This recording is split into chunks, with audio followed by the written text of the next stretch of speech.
Buenos días, profesora. Buenos días, compañeros. El día de hoy quiero exponer acerca de las últimas 4 semanas de clase. Antes de comenzar con esta exposición, quisiera brindar algunos datos sobre mi persona. Mi nombre es Juan Franco Villanueva Mírez, tengo actualmente 20 años, estudié en el Colegio Corella. Escogí la carrera de Ingeniería Civil debido a que siempre tuve esa curiosidad o fascinación de saber cómo aprender a construir las cosas que nos rodean, como son casas, edificios, estadios, presas. Y también desde pequeño siempre he jugado bastante videojuegos y mayormente el videojuego Minecraft, que es un juego que se trata también de construcción y que también fue uno de los factores que me hicieron escoger esta carrera. Otros datos sobre mí son de que escucho bastante música, soy una persona sociable y también hago bastante deporte. Después de haber dado estos datos sobre mi persona, quisiera comentar primero el propósito de esta exposición, que es el lograr comprender qué es lo que hemos aprendido en estas 4 semanas y cómo lo podemos aplicar en el ámbito de la universidad, de nuestra vida o en el ámbito laboral en el futuro. Y también aprender sobre la importancia de la comunicación que tienen en la sociedad. En la primera semana se logró desarrollar sobre qué es la comunicación, sus procesos, sus teorías y sus aportes teóricos de la naturaleza y también sus elementos. Los aportes teóricos de la naturaleza de la comunicación son los siguientes, son el aporte de Platón, Aristóteles, Shannon y Weber, Saussure, David Caverlo, y a mi opinión lo que más importante que logré aprender en esta primera semana fue que la comunicación es un fenómeno social que está en constante transformación debido a los cambios que se tiene en la evolución del ser humano y en los cambios de su pensamiento. Además de que la comunicación es un pilar fundamental de la estructura de la sociedad humana. En la segunda semana se aprendió sobre las diferencias entre el lenguaje, lengua y habla. El lenguaje es la facultad única del ser humano que nos permite transmitir nuestras ideas y pensamientos. Y se puede transmitir de forma oral o no oral. La lengua es el conjunto de códigos que utiliza una determinada comunidad para poder transmitir sus pensamientos o ideas, que puede ser, por ejemplo, el español, el inglés, el chino, el quechua o el alemán. El habla es la forma única e individual de una persona de cómo desarrolla o cómo utiliza su lengua. Es la forma en la que él desee o la forma en la que se sienta más cómodo. Además, también se aprendió sobre qué son las funciones del lenguaje. Son 6 y se dividen en dos tipos. En la tricotomía de Carr-Bühler, que son 3, y en las funciones complementarias, que también son 3. En la tricotomía de Carr-Bühler encontramos 3 funciones, que son la función representativa, la expresiva y la apelativa. La función representativa nos habla sobre informar algo que ha ocurrido en la realidad o algún hecho que está ocurriendo o que ya ocurrió.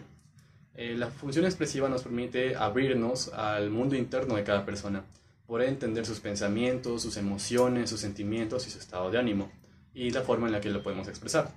La función apelativa nos dicta sobre cómo poder hacer que una persona nos obedezca o ordenar a una persona sobre cómo cambiar su actitud, cambiar sus pensamientos o hacer cambiar o hacer que haga una acción o que no la haga. Las funciones complementarias son la función estética, la metalingüística y la fáctica. La función estética mayormente está ligada al tema de la literatura, pero también cumple un papel determinante en el lenguaje. En la función estética nos permite embellecer el mensaje con palabras ampulosas o palabras un poco más complejas que permiten hacer que el mensaje se vea un poco más complejo y que tenga más sentimiento. La función fáctica nos permite como iniciar el proceso de la comunicación o terminarlo o hacerlo que se largue un poco más con ciertas palabras y también llamar la atención de los receptores del mensaje.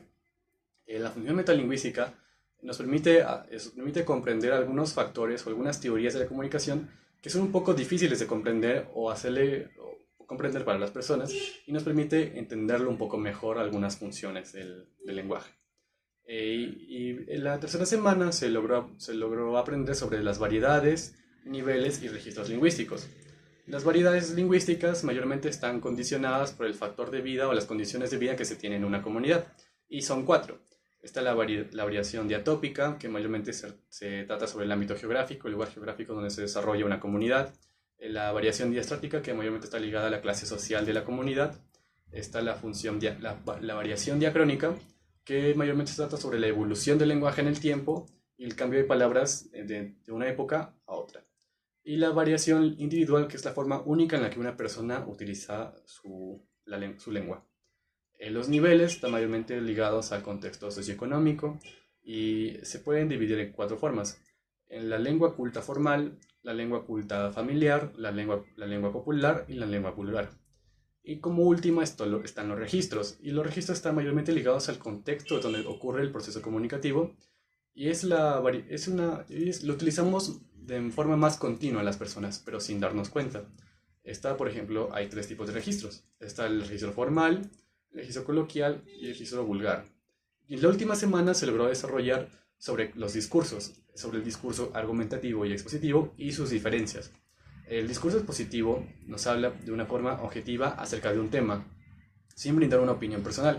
Pero en cambio el discurso argumentativo nos permite dar nuestra opinión personal sobre criticar o apoyar sobre algún tema. Y esa es la diferencia principal entre estos discursos, de que el discurso argumentativo es algo subjetivo y el discurso expositivo es algo objetivo. Y esto fue lo que se desarrolló en estas últimas 4 semanas de clase. Y lo que más importante para mí fue darnos cuenta de lo que la comunicación y sus funciones los utilizamos y que nos demos cuenta y que nos ayudan a mejorar como sociedad, nos ayudan a poder que podamos entender más a personas o que nos podamos comunicar de una mejor manera frente a un público, frente a algunas personas, nuestra familia, amigos o compañeros. Y quisiera llamar a la reflexión de darle la importancia que se merece la comunicación, ya que sin la comunicación no nos lograríamos desarrollar de la forma en la que quisiéramos, y que la comunicación es lo más importante que tenemos como seres humanos. Gracias.